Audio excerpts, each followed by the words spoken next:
الحمد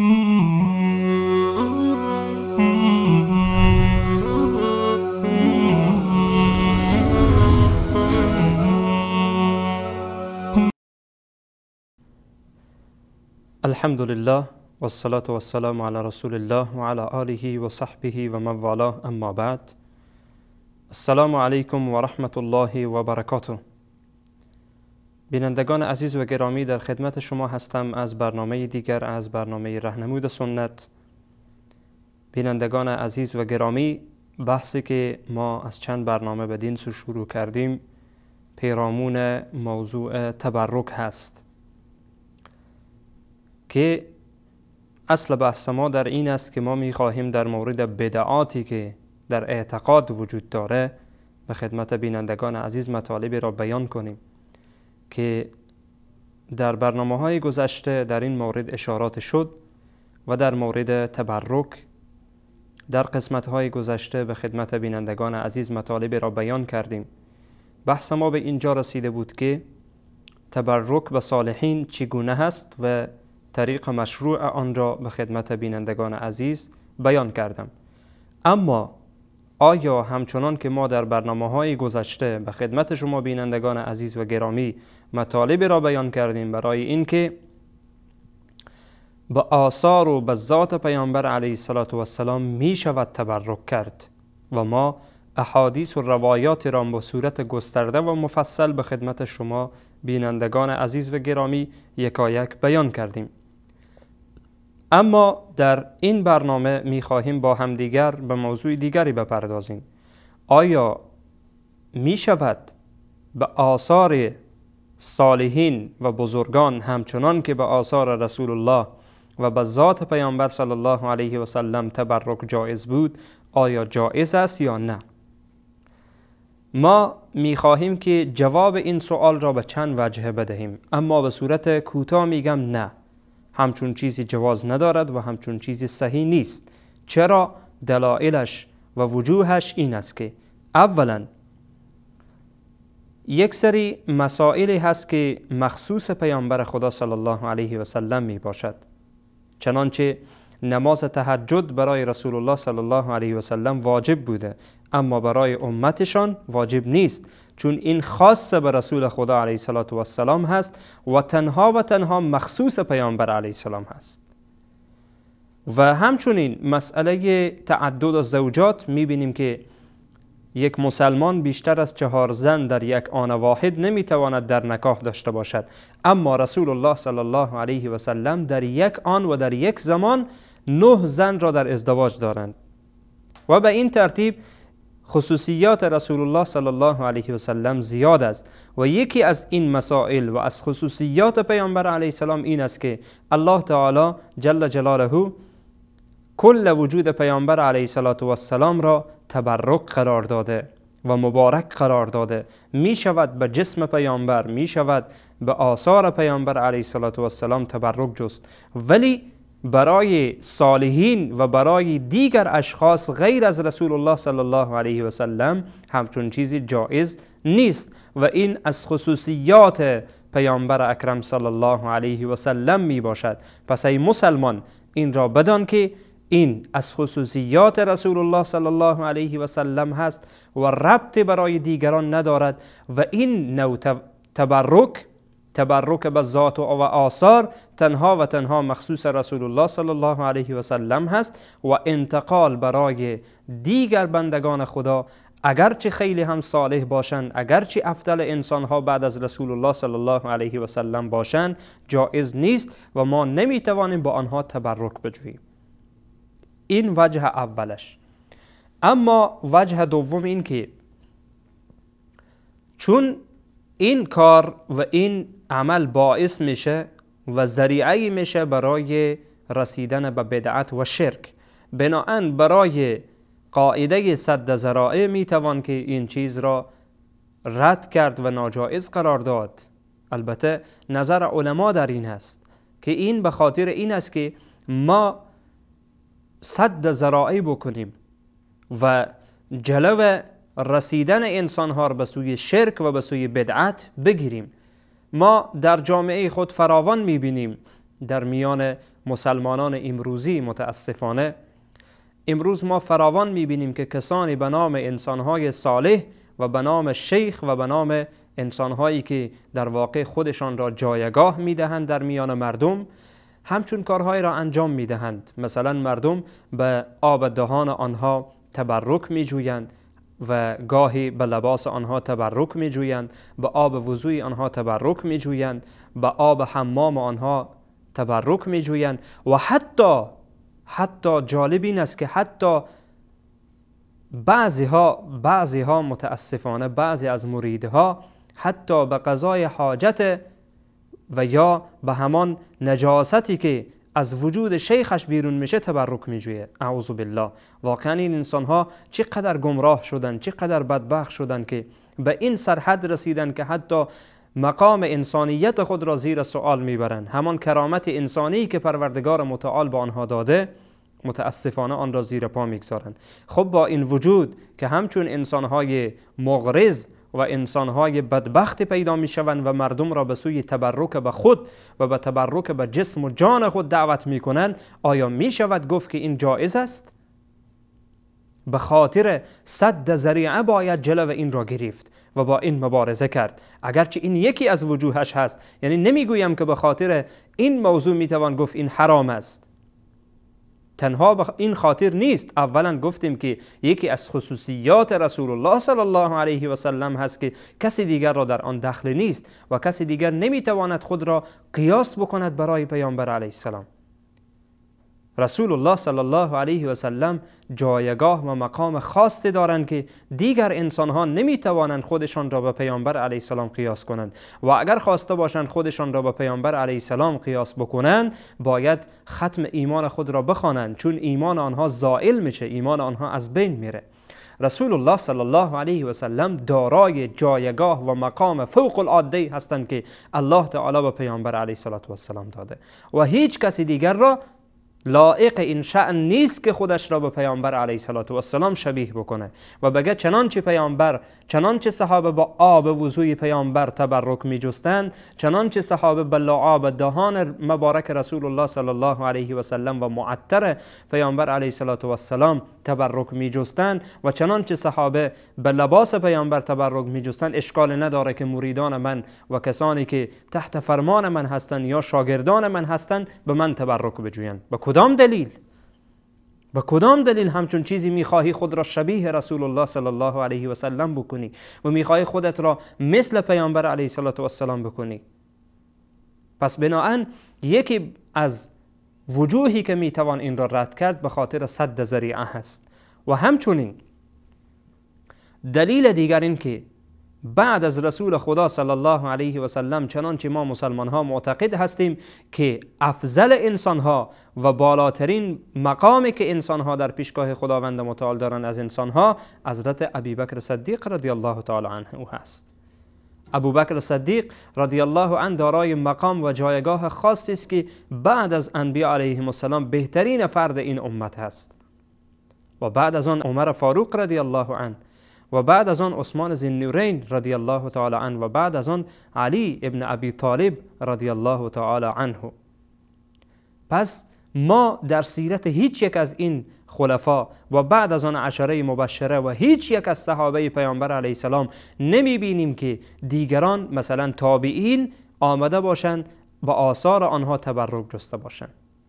حتی یک دلیل صحیح اگر در این مورد پیدا شد صحیح است. یک دلیل صحیح در این مورد وجود ندارد که صحابه رضوان الله علیهم اجمعین بعد از فوت رسول الله صلی الله علیه و سلم به ابوبکر صدیق، به عمر فاروق، به عثمان ذوالنورین، به علی ابن ابی طالب رضی الله عنهم تبرک جسته باشند. به ذات آنها و به آثار آنها تبرک نجستند. آن تبرک معنوی که به علم آنها داشتند و یا این که از آنها دعا می‌خواستند این موضوع علاهیده و جدایی هست، اما این که به ذات اصحاب پیامبر، خلفای راشدین، عشره مبشره و یا هر کدام از صحابه پیامبر علیه السلام هیچ نوع دلیلی وجود ندارد در این مورد. و به همین ترتیب ائمه اربعه اگر شما در زندگی و سیرت آنها بنگریم، هیچ گاهی آنها به هیچ کسی به خلفای راشدین، به عشره مبشره، به اساتید خود، به هیچ کدام تبرک به آثار آنها نجستند و همچنین شاگردان ائمه اربعه رضی الله عنهم و رحمهم الله ما نمی بینیم که شاگردان ایشان مثلا امام ابی یوسف، امام محمد رحمهم الله به آثار استاد خود که جایگاه خاصی حضرت امام ابو حنیفه رحمه الله در میان امت اسلامی دارند که غیر قابل انکار است که کسی بیایه مقام و مرتبه امام ابو حنیفه رحمه الله را انکار بکنه. اما ما نمی بینیم که شاگردان ایشان بعد از ایشان آمده باشند و با آثار استاد خود رضی الله عنه و رحمه الله آماده باشند تبرک جسته باشند. پس بناهن به کدام دلیل انسانی که خودش را لایق بر این میداند که قیاس به پیامبر علیه السلام بکند و خصوصیات پیامبر را از آن خود بگرداند؟ کدام دلیل وجود دارد؟ حضرت امام شاطبی رحمه الله همین دلیل را مطرح می کند در کتاب الاعتصام بعد از این که بحث تبرک به پیامبر علیه السلام را بحث می کند، در موردش صحبت می کند. در اخیر بحث می گوید که ما هیچ نوع دلیلی نداریم و می گوید این اجماع صحابه هست در این که تبرک به غیر رسول خدا صلی الله علیه و سلم جایز نیست. همین که صحابه این کار را انجام ندادن اجماعی در این کار دارند، اجماعی در این عمل دارند. پس ای انسانی که خودت را در مقابل اجماع صحابه رضی الله عنهم قرار می دهی و خودت را بالاتر از اجماع می دانی و می گویی که صحابه حالا به زبان حال صحابه چیزی کاری کردن صحیح، کاری نکردن این کار نکردن صحیح، ولی من این مقام و جایگاه را دارم که دیگران به من تبرک بجویند. ای انسان عاقلی که خودت را مرید این شخص میدانی و خودت را پیرو این شخص میدانی، از خدا بترس. اگر نمیدانی حالا که دانستی، ولی اگر میدانی از خدا بترس. آنچه که در شریعت نیست انجام ندی. این بدعتی است که تو انجام میدهی و گاهن متاسفانه به سوی شرک کشیده میشه. کارهایی را بعضی ها برای شیوخ خود و برای مرشدان خود انجام میدهند به نیت تبرک و به گفته تبرک میگویند این تبرک است که واقعا انسان تعجب میکنه. سر انسان به تعبیر مردم شاخ به در میکنه که اینها چی هستند، اینها چی عجوبه هستند که همچون کارهایی را انجام میدهند. و هیچ دلیلی هم گفتیم در این مورد وجود ندارد که آنها خواسته باشند با آن استناد بجویند و خواسته باشند خودشان را به رسول خدا صلی الله علیه و سلم تشبیه بکنند و بگویند که بله چون پیامبر علیه السلام این کار را انجام دادن، چون صحابه پیامبر به آثار پیامبر و به ذات پیامبر تبرک جستن، اشکال نداره که ما هم به شیخ خود تبرک بجوییم. یا شیخ بگوید اشکال ندارد چون دلیل وجود دارد در صحیح بخاری، در صحیح مسلم دلیل وجود دارد که به صحابه رضوان الله علیهم اجمعین به پیامبر علیه السلام تبرک جستن، ولی آن چیز جدایی هست با وجوهی که ما بیان کردیم. پس بناهن بینندگان عزیز هیچ نوع توجیهی ندارد بر این که شخصی بیاید آثار پیامبر و ذات پیامبر را قیاس بر ذات و آثار کسی دیگر بکند. پیامبر علیه السلام جایگاهشان جدا هست و کسی دیگر نمیتواند خود را قیاس بر رسول خدا علیه السلام بکند و کسی دیگر نمیتواند که کسی را قیاس بر پیامبر علیه السلام بکند و ذات و آثار پیامبر را قیاس بر ذات و آثار شخص دیگری بکند. چون پیامبر علیه السلام خداوند متعال جل جلاله این خصوصیت را در وجود پیامبر نهفته و گذاشته که پیامبر علیه السلام می شود به آثارشان و به ذاتشان تبرک جست. پس این بحث را در اینجا بینندگان عزیز و گرامی تمام می کنیم. ان شاء الله به بعضی از تبرکه های مشروع دیگر بعد از میان برنامه به خدمت شما عزیزان خواهیم بود و ادامه خواهیم داد.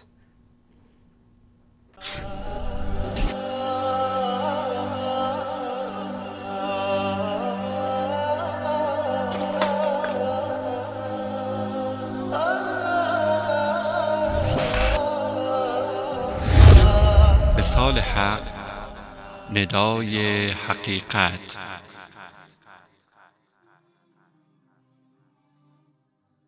الحق من ربك فلا تكونن من الممترین.